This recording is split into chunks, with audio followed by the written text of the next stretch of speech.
Hello friends, आज मुझे आपण मानक कहवाक जाऊँगी गवर्नमेंट ऑफ इंडिया एक नोटिफिकेशन विषय जोटा कि आसी आपणक आईआईएम तरफ माने आईआईएम रे आपण पढ़िबे 2 वर्ष आपण को मासको 50,000 टंका फास्ट वर्ष एवं सेकेंड वर्ष आपण को 60,000 टंका मिलिबो। एटा देखंतु यार एठी रहिछि डिटेल्स सब आपण मु तळे डिस्क्रिप्शन दे देबी यार डिटेल्स आपण देखि परिबे। आपण को एठी भी कहि दोछि ड्यूरेशन होछि 2 इयर्स आपण 2 वर्ष माने एई कोर्स ड्यूरेशन होछि 2 वर्ष और एलिजिबिलिटी होछि जे कोनसी बैचलर्स डिग्री आपण जे कोनसी बैचलर डिग्री गोटे थिले करि परिबे। टोटल सीट होछि आपनकर 600 टा। यार ना होछि Mahatma Gandhi national fellowship programme MGNF। आपन देखिबारे तो Mahatma Gandhi national fellowship programme एटा होछि गोटे 2 वर्षर गोटे कोर्स टे जोटा कि आपन को आईआईएम रे करिया पड़िबो। जे कोन से आईआईएम रे एठी 11टा ना 12टा आईआईएम एठी तांकर एठी 8 पय साइन करछन्ती। नॉट आईआईएम एठी देखो आईआईएम अहमदाबाद, बेंगलोर, जम्मू, कोझिकोड, लखनऊ, नागपुर, रांची, उदयपुर, विशाखापट्टनम एई 9टा आईआईएम आपन जदि सिलेक्ट हेबे तो 8 9टा आईआईएम रे आपन को गोटे आईआईएम रे पढिया को पड़िबो। आपन 2 वर्ष पढिबे। एठी आपन देख पारे 2 वर्ष पढिया मध्य आपन को स्टाइपेंड भी मिलिबो। एठी देख पारे आपन को स्टाइपेंड लिखा हिची जे फर्स्ट वर्ष आपन को 50,000 टंका पर मंथ स्टाइपेंड मिलिबो और सेकंड वर्ष आपन को 60,000 टंका पर मंथ स्टाइपेंड मिलिबो। आ एटा 2 वर्ष पई कोर्सटा माने आपन पढिबे और पढिबे सहित आपन को मिलिबो एटा स्टाइपेंड। तो यार एलिजिबिलिटी देखिबा हमें कोन ना इंडियन सिटीजन हेतिबे आपन को 21 वर्ष हेतिबो निहाती दरकार और 21 वर्ष भी आपन को मार्च 31 सुधा हेतिबा दरकार। म आपन को देखैबी के अप्लाई कला बेले आउ एठी आपन को देछि एटलीस्ट ग्रेजुएट माने ग्रेजुएट किछि भी ग्रेजुएट करथिबे engineering, law, medicine, social sciences माने किछि भी आर्ट, साइंस, कॉमर्स जेंथरे भी ग्रेजुएट करथिबे किबा पोस्ट ग्रेजुएट करथिबे आपन करि परिबे अप्लाई करि परिबे। तापरे सर्टिफिकेट आपन को एठी मिलिबो गोटे आईएम तरफ सर्टिफिकेट मिलिबो।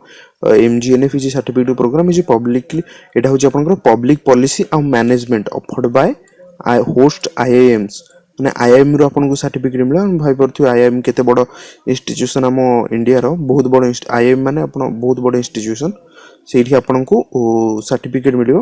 एटा बहुत गोटे बढ़िया अपॉर्चुनिटी आपन जदी चाहउचंती पढिबो सहित आपन को जदी स्टाइपेंड मिलु आउ एठी आपनकर सिलेक्शन प्रोसेस होची एग्जाम थ्रू रे आपनकर सिलेक्शन प्रोसेस हो।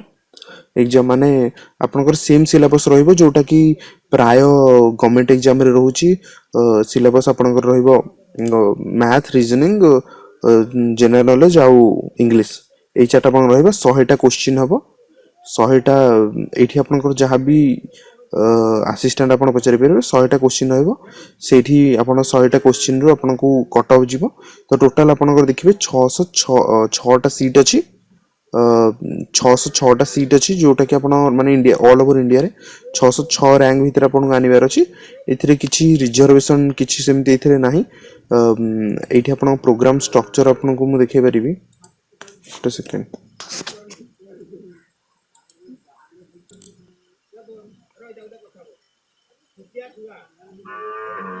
आपण देखिबे एठी कोर्स रे आपणकर लर्निंग रे कोन कोन पढ़ा हबो। एटा आपनकर सब्जेक्ट जहां भी पढ़ा हबो आपनकर एठी सब्जेक्ट एटा आपण सेठी जदी आपण एडमिशन पाइले ताही आपण एटा काम करो सेतबे देखिबे ओ एडमिशन केंती हे परिबो आपनकर एठी देखि परिबे। एलिजिबिलिटी क्राइटेरिया सिलेक्शन प्रोसेस देखंतु एठी सिलेक्शन प्रोसेस आपण को एठी देखि दोछि मु। मल्टीपल चॉइस क्वेश्चन रहइबो। जनरल अवेयरनेस एटा रहले जनरल अवेयरनेस जी एठी क्वांटिटेटिव एप्टीट्यूड तापर डीआई एटा से मैथ रे जाउची और verbal reasoning and reading comprehension एठी आपनकर इंग्लिश आ रीजनिंग एथिरे दीटा अंग एथिरे पळे आछी। एटा डीआई टा तो मैथमेटिक्स रे जीवो आ एटा आपनकर सब 10th क्लास लेवल रो रहिबो माने आपनकर बहुत कष्ट पड़िबोनी किंतु ठीक ठाक एसएससी लेवल रो आपनकर एठी पड़िबो। एसएससी किबा रेलवे ए लेवल रो पड़िबो। तापरे आपण एठी के इंपोर्टेंट डेट्स आपण देखि दोछि मु केबे तारो लास्ट डेट की कोन 13 तारिख रो स्टार्ट हेलानी रजिस्ट्रेशन लास्ट ऑफ 27 मार्च। तो 27 मार्च भीतर आपन को 21 वर्ष हो जाइथिबो दरकार नहले आपन पकै परिबे नै। एडमिट कार्ड आसीबो फर्स्ट वीक अप्रैल रे तापर हबो टेस्ट डेट हबो third week of April last week of April रे रिजल्ट डिक्लेरेशन आउ इंटरव्यू हबो एठी for second to fourth week of May. आपन को जून रे ଆପଣଙ୍କୁ ଜୁନରେ लगभग ଆପଣଙ୍କୁ मिलिଯିବ ଆପଣଙ୍କର ऑफर लेटर माने जदि आपण सिलेक्ट हेतिबे तो सेठी जाकी एडमिशन करि परिबे आपनको एथि स्टाइपेंड भी मिलिबो आउ यार जदि आपण देखिबे सैंपल क्वेश्चन देखियो चाहिबे एठी मु सैंपल क्वेश्चन र लिंक दे देबे आपनको आपण एठी भी डायरेक्ट जाकी सैंपल क्वेश्चन देखि परिबे एठी क्लिक करिकि मु आपनको एठी सैंपल क्वेश्चन र लिंक भी दे देबे आपनको देखि परिबे कोबळे क्वेश्चन पडची जी क्वेश्चन पडची एते भी कष्ट क्वेश्चन पडुनी तो आपण जदि पकेउ चाहन जदि पकेबे आ फ्री ऑफ कॉस्ट यार किछि पैसा नहीं एप्लीकेशन फीस नहीं आपन एठी एमती रजिस्ट्रेशन करिया पड़ियो फर्स्ट एठी full name mobile number email ID date of birth देबे एठी देखंतु 2000 आपण 2000 जदि जन्म होइचंती तो मार्च 27 पूर्व ही आपण डेट ऑफ बर्थ हेइतिले ताहाले आपण पके परिबे ताहाले माने 21 वर्ष हेइतिबो जदि मार्च 27 भितरे ताहाले आपण पके परिबे बहुत भल अपॉर्चुनिटी आपण जदि चाहू जदि पढिबे संगे आपको सैलरी मिलू कि स्टाइपेंड मिलू एटा बढ़िया आ किछि कम स्टाइपेंड नाही एठी बहुत स्टाइपेंड अछि मासकू 50,000 मिलुची फर्स्ट ईयर मासकू आ सेकंड ईयर मिलियो आपनको मासकू